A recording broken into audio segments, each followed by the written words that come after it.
All right, Tom Fitton, president of Judicial Watch. Is that the big picture takeaway here? That Hunter Biden's conviction is really proof that Joe Biden is the living embodiment of the rule of law? It's disturbing to me that man was in a position of authority to remove the freedom of other Americans for any period of time. Yeah. Yeah, tell me about it. And it's, to put it charitably, willfully ignorant to say that in light of the fact that this president's Justice Department tried to cover up the activity they were later forced to prosecute Hunter Biden for, and that the Justice Department and the FBI generally were dragged kicking and screaming into prosecuting this case. And it only happened because, frankly, of disclosures by whistleblowers, pressure from Judicial Watch, and exposing the fact they knew all about this early on. And it was 6 years before they brought themselves to prosecute Hunter for this. And everyone's saying, oh, well, this is the type of crime that normally would have been prosecuted alone.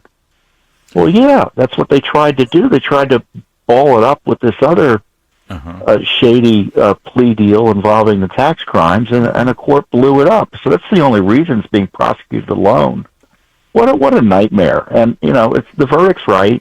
The trial was fair, but the process to get here was untenable, and the special prosecutor should be held accountable for it because he's the one who sat on it for years. So do you think, Tom, because I know your work at Judicial Watch and trying to uncover through your efforts so much of the back and forth within the Justice Department, while they've known about it, as you said, they first got the laptop in 2019. Do you think that this is the end of it? Do you think they're going to walk away, they're going to try that move and say, well, justice served, we're done now, when all the other things that are on that laptop are really sort of the major problems, major crimes that also involve the president? I mean, we've already seen that they've done that. They've limited the tax crimes to exclude Joe Biden and the money laundering and the transnational conspiracy and bribery and such that was evident in the laptop and through other evidence, not just the laptop. We've got, Tony Bobolinsky and other evidence of criminality. The trouble for the Bidens is that if they lose the election, they're going to have a different Justice Department that presumably will be unfettered by the constraints of protecting Joe Biden and Hunter Biden. That's been happening. It happened through the Trump administration, too. I mean, they buried it through the Trump administration, the deep state FBI and DOJ. And even Barr kind of shut this down in the middle of 2020 because he's like, I don't want to get involved in elections. Tom, none of this would have been exposed, especially that sweetheart deal that you brought up earlier, would have been exposed if it weren't for the IRS whistleblowers, Gary Shapley and Joseph Ziegler. Can you give us an update on their situation? Because I know that they are facing quite a lot of harassment themselves. Yeah, that's my understanding. They've been harassed and retaliated against. I think they probably have their own litigation at this point. And I think one of them or two of them are being sued by Hunter last I checked. So that's what you get in D.C. for telling the truth. And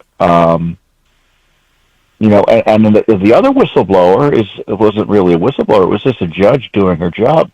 The judge who handled this case, because they brought that shady plea deal before her, and she didn't necessarily say, well, we know there was this suppression beforehand. She just asked basic questions about the plea deal, which was unprecedented. And it blew up. It fell apart under the weight of its own corruption. And then the Justice Department was between a rock and a hard place, and they really had no choice but to proceed with these limited, I call them modified limited hangout prosecutions. That, the minimal necessary to distract the public and pretend that full justice is being meted out against the Biden crime family when in fact it's not. And so this is a good development in terms of the rule of law. It's positive. There's some accountability. Woefully insufficient, though, given the great scheme of things. Well, and finally, Tom, as you rightly point out, the only way that this really gets fixed and the way that we actually sort of clean up the mess here is to get a new president who is willing to put in a new attorney general and really sort of turn the Justice Department inside out and the FBI inside out. Over on MSNBC and CNN, they describe that as fascism. They describe that as Donald Trump promising to seek revenge against his political enemies. What do you think the response should be to that? When Trump is accused of that, should it be, yeah, you're damn right, that's what we're going to do? Well, it seems the voting public and polls suggest that they kind of see, the public sees a threat of fascism from those currently in power. And as you point out, it's typical, and it's been pointed out by many others, it's typical gaslighting. They accuse others of doing what they, in fact, are doing. Yeah. And we have these unprecedented, novel prosecutions of their political opponents.